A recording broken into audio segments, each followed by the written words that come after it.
Hello guys, Dipa বর্মনের আরও একটা নতুন মিনি ব্লগে সকলকে জানিয়ে অনেক অনেক স্বাগত। তো আমরা সবাই মিলে চলে গেছিলাম গড়িয়া মঠে মাম্মামের মুখে প্রসাদের জন্য।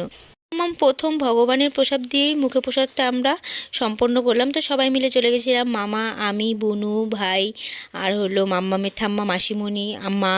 তো মাম্মামের মামা বসে পড়েছে মুখে প্রসাদে দেওয়ার জন্য। প্রথমে মাম্মামকে মুখে প্রসাদ দিল, দেন মামা ভগবানের প্রসাদী ফুলও মাম্মামের গলায় পড়লো। মাম্মাম মুখে প্রসাদ নিয়ে খুব খুশি হলো, আরও খুব মজা পেয়েছিল। তারপরে প্রভু মাম্মামকে একটু কোলে নিল, আর আমরা সবাই মিলে খুব সুন্দরভাবে দিনটা কাটালাম। আর ভগবানের কৃপায় আমাদের অনুষ্ঠানও খুব সুন্দরভাবে হলো।